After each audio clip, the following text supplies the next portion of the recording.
Michael Pugliese is the third-generation CEO of Circadia, a science-led professional skincare company. But his is not a story about inheritance or entitlement. It is a story about earning your place inside a legacy and carrying the weight that comes with it. Founded by his grandfather, Dr. Peter T. Pugliese, Circadia was built on science, education, and integrity. But when Michael stepped into the business at a young age, there were no free passes. He had to learn the science of skincare, build credibility, and make hard decisions. At one pivotal moment in the life of the business, he borrowed money to build Circadia's manufacturing and R&D operations from the ground up, knowing that if it failed, there was no contingency plan. Under Michael's leadership, Circadia has achieved global recognition and distribution, expanding access to diverse skin types, cultures, and markets. Most recently, Michael was named a recipient of the 2025 Beauty Changes Lives Legacy Award, an honor recognizing individuals who have made an enduring impact on the beauty and wellness industries through education, mentorship, and philanthropy. Under Michael's leadership, Circadia has achieved global recognition and distribution, expanding access to diverse skin types, cultures, and markets. Most recently, Michael was named a recipient of the 2025 Beauty Changes Lives Legacy Award, an honor recognizing individuals who have made an enduring impact on the beauty and wellness industries through education, mentorship, and philanthropy. This is At the Podium, and I'm Patrick Huey. Today, we're talking about what stewardship really means when you inherit responsibility rather than certainty, and why leadership is less about perks and privilege than it is about restraint, accountability, and service to others. But before we begin, make sure you subscribe, share, and leave great reviews to support my podcast. Michael, welcome to At the Podium. Thank you so much, Patrick. It's an honor to be with you and your audience today. I was thrilled to get the invitation when I saw you recently, and I was just so happy to be here with you. Yeah, I've been wanting to talk to you for a long time because your company, the work that your family does and has done, casts a very long and I think important shadow in the industry because it's been a very powerful player for generations now in the industry. I wanted to start. I'm always interested in legacy and how these companies begin. And you're a third generation CEO, which is rare in the spa and skincare industry. So I'm curious, can you take us back to when your grandfather founded the company and what problem was he trying to solve? Because normally we start businesses to solve a problem. So what was that problem and what are the principles that were embedded in Circadia from day one? Yeah, it really is an incredible story. We're celebrating 25 years in business next year. So he founded Circadia in 2001. So it's been quite some time. One of the things that we always talk about is legacy, right? And you brought it up immediately. And it's something that we talk about a lot within the company because so much of who we are, that track, that pace was set by him in those early years. And even before he founded Circadia, he was solving problems for many brands in the industry. He was actually really regarded as an answer man in the area of formulary expertise and skin physiology research, and had worked with a number of really big cosmetic houses, helping to develop and manufacture products. And it's interesting. The framing of the question is, what problem was he solving? I've never thought about it that way, but indeed he was. He was looking at a lot of the ingredients that were on the market that were being used very readily and heavily, things that are kind of standard at the time for sure, and they're still used to this day, but a lot of heavy retinoic acid and glycolic acid, ascorbic acid, and hydroquinone, things that have place in the industry, but when used together at that time in very high concentrations, they were actually creating a lot of skin conditions, skin issues, and challenges that are well documented now. So he wanted to be an alternative to some of those more harsher, aggressive ingredients And that's really where the idea of creating a brand and creating formulas based on the science of circadian rhythms and really tapping into the body's own natural defense and repair mechanisms, defending from environmental stressors, pollution, sunlight, metabolic function during the day, and helping to engage the natural repair systems at night. And it was very timely time for him to be able to do that because shortly thereafter, the ingredient side of the industry, the suppliers that I've worked with now for decades, started focusing more, I would say, on skin health and tapping into those systems. So it was a perfect time. It was a perfect moment. But yeah, it truly was that challenge, that problem that he was looking to solve. And Circadia was born from that. And of course, there's, a lot of reasons. He had a lot of estheticians following him and loving him and what he did. Everyone begging him, just make your own products and, we'll buy those from you. And of course, that happened as well. But it was that early acknowledgement that what was being used was having a negative impact on the skin. There's an interesting word that was in the bio that I read about the company and you, and it's this idea of stewardship, which I think is really interesting when it's part of your family DNA, the company that you're talking about. And I'm wondering for you, A, what is in the company that is part of that stewardship and the DNA of that company that is what's going to happen, that's what's going to be, no matter what's happening and what we describe as an ever evolving, changing daily industry. And how do you feel about being the person who's been handed that role of steward for a company that's generations old now? Yeah, I mean, great question. I mean, honestly, he and I shared a very, very close relationship all throughout my childhood and my adolescence. And I was only 24 when I joined the company, and it was still a small brand, right? The family still had research and development and manufacturing, publishing that were part of the family empire, so to speak. But it was a huge undertaking for me to step in and be the one that was going to kind of carry this tradition on, carry this legacy. And there's a lot of things that we harken back to and look at and say, oh, this is what helped to shape us and what helped to mold us. But one of the things that I've always really admired about my grandfather is his knowledge and his willingness to share, to educate. He's recognized as a world-renowned educator, but it was really the time and the mentorship that he gave and showed to skincare professionals, estheticians in the industry. And he was truly a beloved figure in the business. And just seeing that and recognizing that, and someone that I loved and cared about so much, how he was regarded in the industry, it just made me want to be closer to that and be part of that. So when the opportunity came, I was ready for it. I didn't know anything anything at all. Certainly don't not what I know now. So I wasn't prepared in the sense of what I needed to learn a lot of things to be able to take that on. But mentally, I was there. I thought, okay, this is what I was meant to do. This is what I'm going to do. So carrying that tradition on, and also being a very provider focused brand, and really really focusing on education for the skincare professionals wherever they are in their career. We really want to meet them where they are. But if you're a brand new student just out of school, or you've been a veteran for 20 plus years, and you're looking to educate, be educated, take another step and go to another level in your career, that's something that we've always tried to foster and steward into individuals' lives. Hmm. It's interesting because I wonder, part of owning a business is making smart, hopefully making and taking smart risks and thinking about how you grow. And I wonder what that means when it's a company that is yours. How does that impact that kind of risk taking that you sort of have to take when you're growing a business?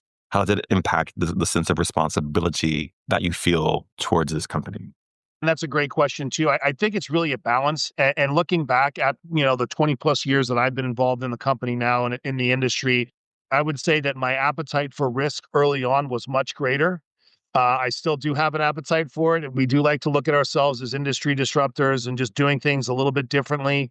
Of course, keeping an eye on trends and what's going on in the industry, but really being able to protect that legacy and protect what it is that we're recognized for, and all the work that my grandfather did is something that's always been in the back of my mind. But again, taking those opportunities that have risks associated with them, whether it's opening up a new distribution channel, or trying something new ingredient technology wise, or even going against the grain of what the industry seemingly has been doing for years, whether it's with, introduction of a new type of product or a new type of technology that's available. The appetite for risk has been healthy over the years. But again, once you get to a certain place in your career and in life, I feel like you kind of have a lot of those things sorted out.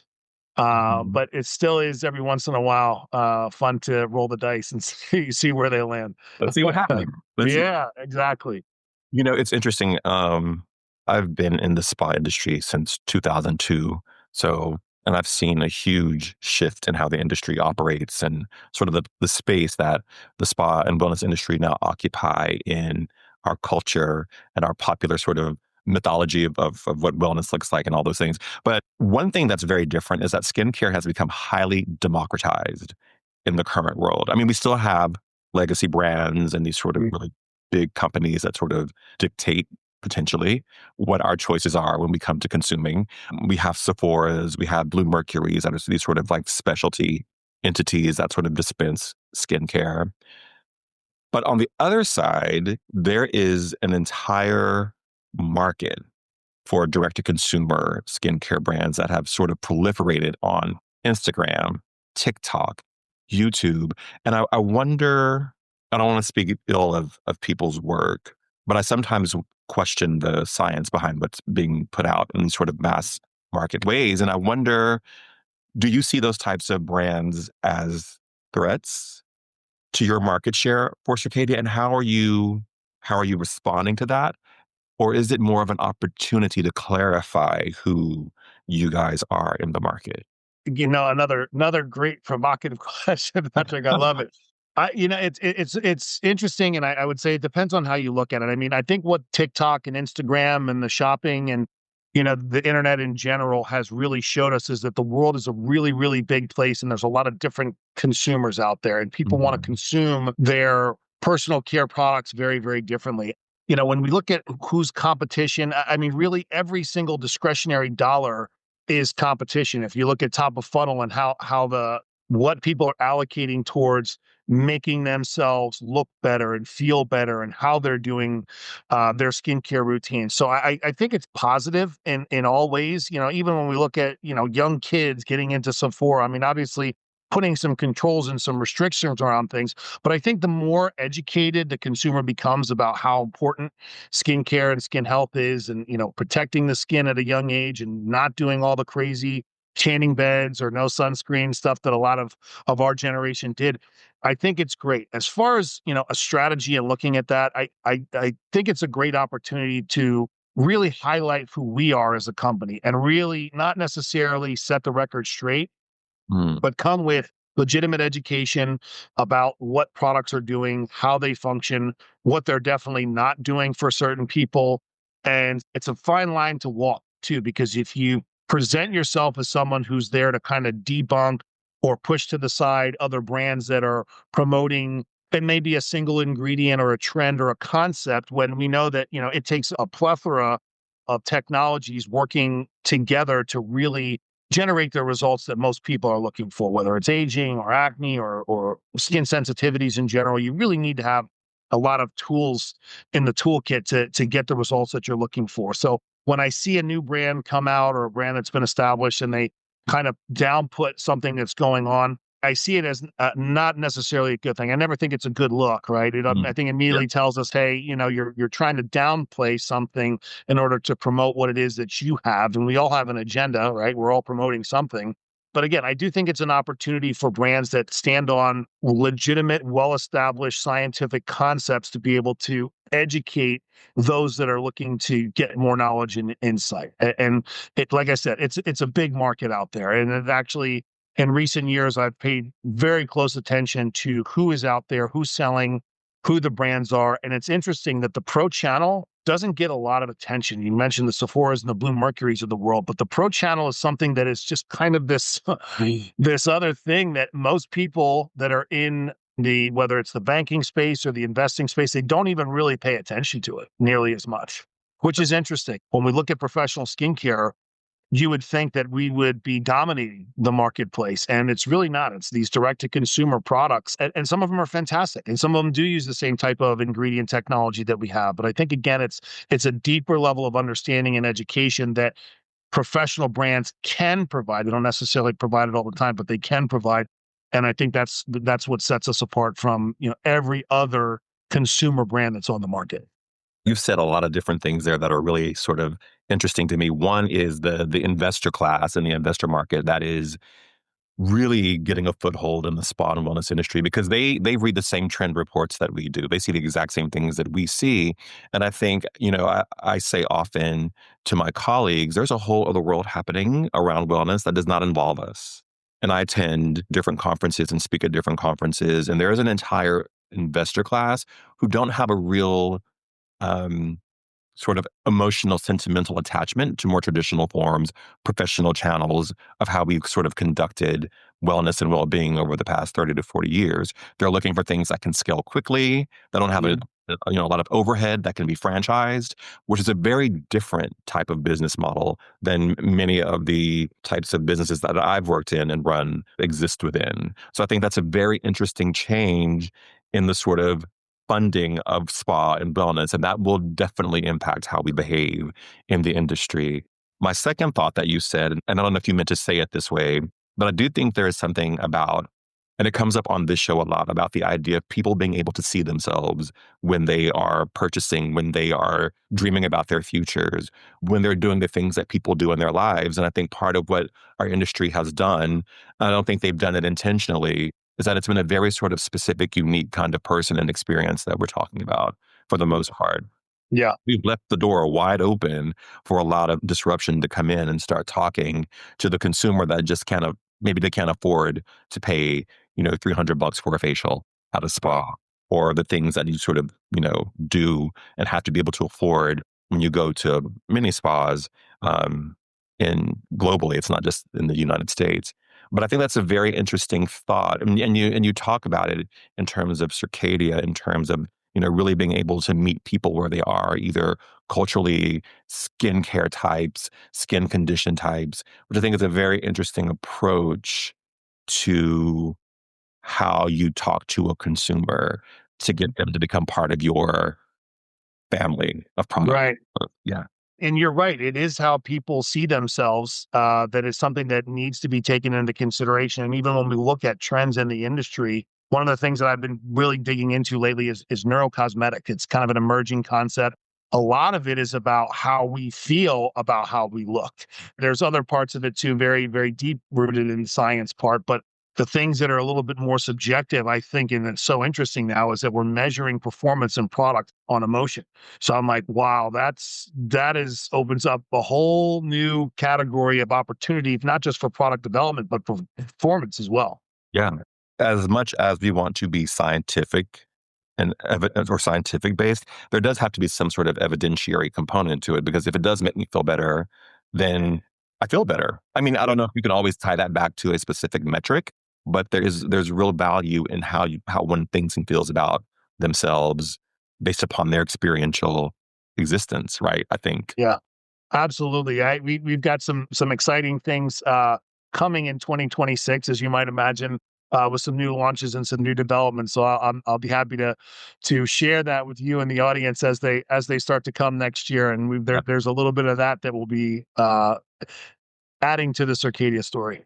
When you're dealing with trends and what's coming, quickly and furiously at us all, how do you make those decisions about where you're going to place your big bets? Because it's always evolving, it's always changing. You can get caught up in a lot of like chasing things, and then all of a sudden you're out of business because no one knows who you are anymore. Right. Um, Yeah, I think the navigating of that it is difficult because there's a lot on the market. There's a lot of things that are available, and I think for a brand, especially one that's been around as long as we have, you do have to stay true to your identity. But again, it's that appetite for risk and being able to identify what is not a trend and what actually is, an opportunity to follow the science. I always say we don't chase trends, we follow science, right? So if we know that there's some legitimacy behind some of the ingredients, then it's certainly worth exploring. But you've got to stay on top of what's happening around you, right? You've got to be at least aware of the changes, because there's at least two or three moments in my career at Circadia, whether it's as a formulator, whether it's as the CEO, as the educator, the main esthetician who's helping to, carry on the legacy of education, some pivotal moments there on whether it's, an ingredient trend like peptides that came quickly and are, a staple in the industry now, or how we consume the education, right? The digital platforms that became absolute necessities, during our COVID times that are now very, very relevant to how we continue to stay on top of educating new and existing clients. You've got to pay attention to what's going on. If you've got blinders on and you're too focused on your lane, then things can get missed. You may miss out on an opportunity to do what it is that we're here to do, which is to serve our clients. I wonder how you respond. I know so much about business is growth and expansion and opening new markets. I mean, you've been really, I can't think of the adjective I want to use, but you've really taken Circadia into these very large international markets, working through distribution channels, really getting the product into the seven continents Yeah. minus Antarctica. But I wonder when is the answer no? When is the answer not more work expansion, but no? And then I tie that to how do you handle the sometimes opportunistic opportunities that may come up when it's like a L'Oreal wants to buy the brand Yeah. or whomever wants to buy the brand? How do you make those choices? As far as the growth potential, and I'll start with that because we expanded into a lot of markets very quickly, and that was a strategy. We created some really, really great core relationships with distribution teams and partnerships, and it was meant to open Circadia up to several markets at a time. I mean, you look at Europe, there's 30 different countries there that you could potentially have new distribution for, and the same with our Middle East partners to cover some of Asia and some of Africa as well. So having great partnerships there that can be managed and maintained on a same scale while we're still continuing to grow aggressively here in the US has been a great strategy. It takes constant monitoring. We have to pivot and make some changes when we see when it's necessary. We took a look at how fast we grew in some of those places and said, okay, we have to dial this back a little bit because as you grow, there's things that you don't take into account. It's regulatory challenges, it's changes in policy politically around the world. There's so many things that can influence your game plan when it comes to introducing to new markets. So I think it's the monitoring of that has allowed us to continue to grow and really picking and choosing exactly where we want to spend our time. So you've had a ton of success with Circadia, and no one ever has a straight trajectory towards success. So I wonder what hasn't worked out and what has it taught you about leadership, yourself Yeah. in those moments? I mean, there's a laundry list of things that don't quite play out the way that we planned them. The biggest challenge when scaling and growing this operation has been, finding the right team members, right? And without a strategy behind that, without, establishing core values and being able to articulate our identity and who we are, that has been probably the most interesting part because you can have someone that comes on board that looks great on paper and has an incredible resume and wonderful work history. But if it doesn't gel with the team and the leadership and the culture and the values of what's already there, then it's not going to be a good fit. So I would say how we hire, fire, and promote really needed structure. One of the other big challenges, of course, is uh, is how we're creating space, right? Literally creating physical space within Circadia. I purchased a building a few years ago, and I thought, okay, this is it. This is the last warehouse and production facility and office building that I'll never ever need. We need another one, right? So it's looking at how we can bring on more literally real estate so that we have the space to stretch out. I always want Circadia to be a product, a brand that's manufactured in the United States, in Pennsylvania, where my grandfather planted the Circadia flag, and that's been extremely important to me. Along with making sure that we're maintaining our status as a professional brand here to support the provider. So being here is extremely important. But the challenges of making sure that we have the right people and we have the right literally real estate here, that's been one that we're still working through. Right. I think people are listening to what you're saying, and it's very inspiring. It's very aspirational to think about what is possible, what can be done. But I wonder what you have had to unlearn, give up, adjust that would allow you to achieve what you've been able to achieve within the company. Like what you, Michael, have had to say, oh, that doesn't work. I got to shift that.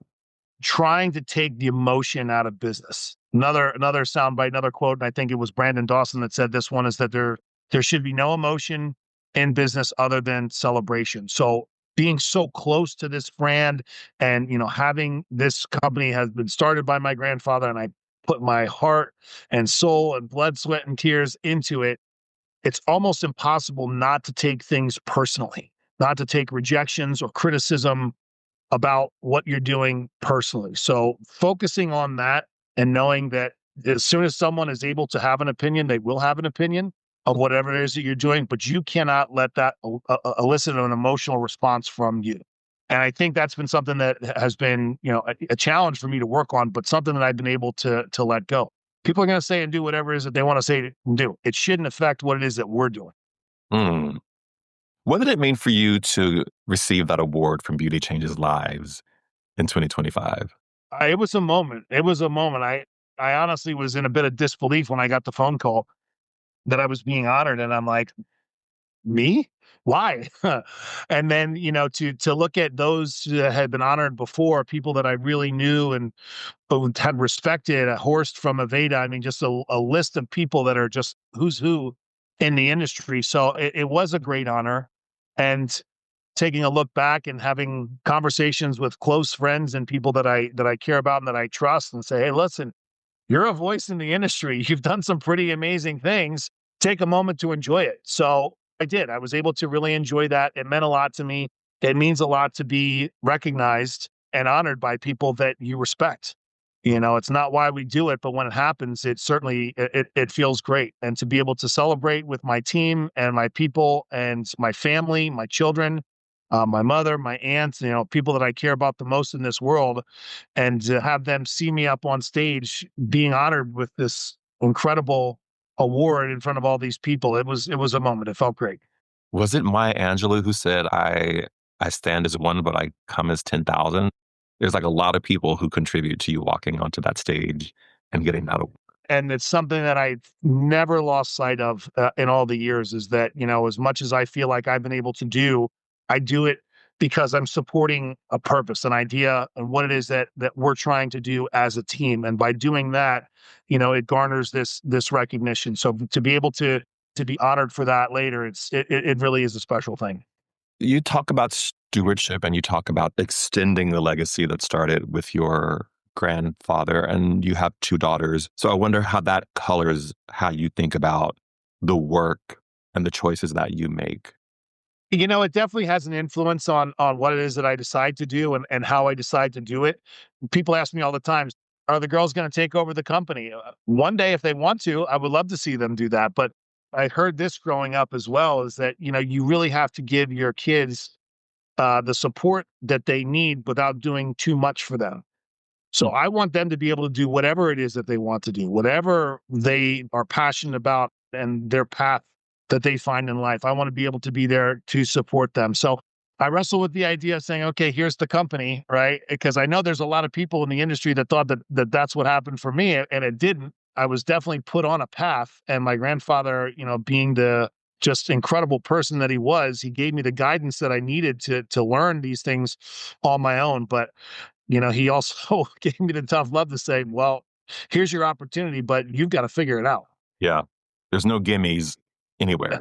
No, it was a lot of work. I mean, and we spent a lot of time together. I will say that, he spent a lot of time with me, because by the time he founded the company, he was already at retirement age. He was already in his late 70s, so he gave me the vision to be able to say, you can do this, you can go out on your own, you can make these things happen, but you've got to figure out how to do it. And just being able to sit with him and learn from him and for him to point me in the right direction, go talk to this person, go talk to that person. Many times in my life, look back and said, God, people would have killed to be in that position, to be able to sit at the dinner table with Dr. Pugliese for 3 meals a day and talk about skin and ingredients and business and experience and science and all these things that I was able to absorb from him for so many years. And I'm so grateful that I had that chance to be able to do that, because a lot of people don't get that chance. It also makes me think about what you're saying is that we're sort of in this interesting cultural moment where expertise is kind of like, you don't really need it. But what you're describing is a situation where you were actually put into situations where you had to garner the expertise. It wasn't just like, okay, here you go. But it was about you walking the steps to get to the place where you could sit where you are today and make the decisions that you make that have actually probably. Okay, so let me ask you: if your grandfather it's totally related, but if your grandfather were to come back and see what you've done, what would his perspective be on it? I think he might be in disbelief. I think he might be in disbelief at just how far we've come and how much we've accomplished. I know he would be proud. I know he would be extremely proud, but I don't think that he or I at the time ever had the thought that we would be where we are today. I'm sitting here talking to you, and we learn about implicit bias. How we view the world, and I'm sitting here thinking, I know how much you travel. I know the demands of your job. I don't know the exact demands, but I understand the context in which these demands exist for you and your company. And if you were a woman on my show, I would have asked you by now, how do you manage motherhood with being father of two girls? And so Yeah. I'm going to ask you, how do you manage fatherhood with being the father of two girls and then running an empire? Yeah, it is a challenge, and I don't have as much time with them as I would like. And as they get older, it's always in the back of my head is that this goes so fast. The last 20 years have gone so fast, and I know the next 20 are going to go by even faster as as I'm getting older. But I have to say, I have an incredible support team. Both of my daughters' mothers are incredible. They're incredibly supportive. They believe in what it is that I'm doing. They're very loving mothers, and they're very supporting of what it is that I'm trying to do. So if I didn't have that, it probably would be a very, very different story to be able to find that balance. But for sure, I look now and think, is the time that I'm not getting to spend with them, how is that impacting our future, our relationship? But I cherish every moment that I have with them. They're on their way here for the holidays now, and I just can't wait to unplug and spend that time with them. But certainly, as we all get a little bit older, it's a goal of mine to be able to take time and spend more time with them.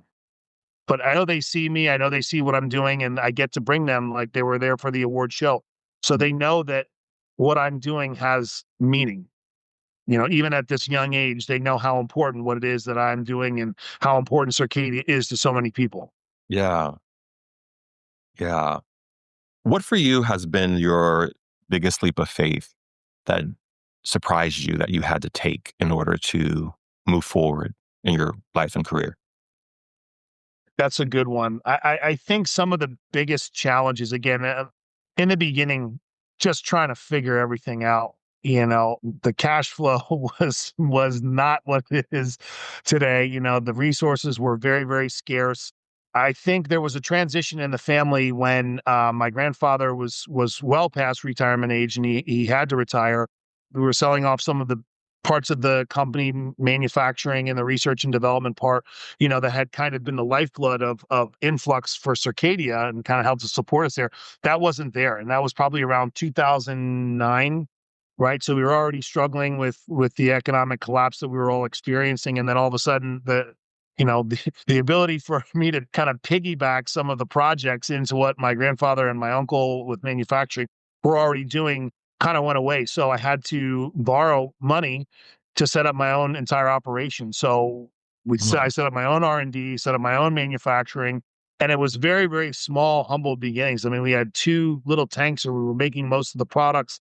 And I had a very, very lean team at the time.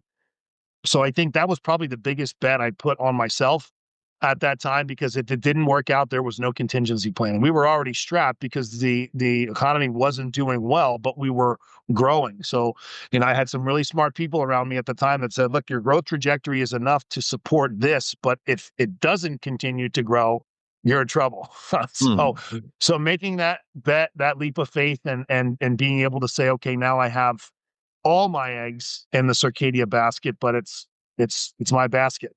mm. So now I'm gonna maximize and do that. And it turned out to be the biggest bet that I ever made and the smartest one that I ever made because it's so important to be able to have talking about business again, margins on the product, having the ability to be nimble, right? When you're small and you're trying to get in front of customers, you've got to be able to make relatively quick decisions and pivot on things as you see curveballs coming at you out of left field. So I think that was a really, really important, very pivotal part of the business. Had we not taken that risk, had that not happened, I don't think we'd be where we are today. Mm.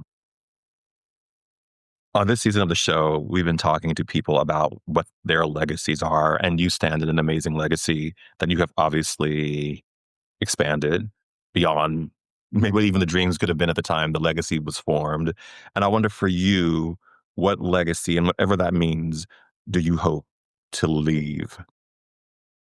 For me, the most important thing is that I want to be recognized by my children as a good father. I want my kids to know that I worked hard and I did most of what I did to with them in mind.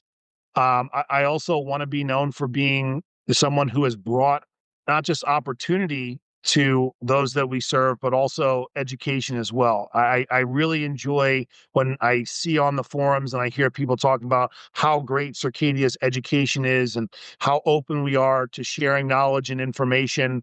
How the business has changed their lives, how we have supported smaller professionals that couldn't get another brand to even look at them because they didn't have enough money for an opening order. So those are the things that I want to be recognized and remembered for is that we created something that these professionals they had a home, they felt like they were part of a community, they felt seen, they felt heard. And that's also, I think, a big part of our success now is that we don't turn people away, right? We will work with you wherever you are in your career and in your business, and I think that's rare in the industry. It is. And I don't think, and then we haven't gone deep into the educational part of your business, but I think that is life changing for people. And having worked in, you know, the Caribbean for many years and worked in places that don't have always the most resources, the Mhm. idea that you train someone and educate them for so many people is literally life changing. You take a chance on them.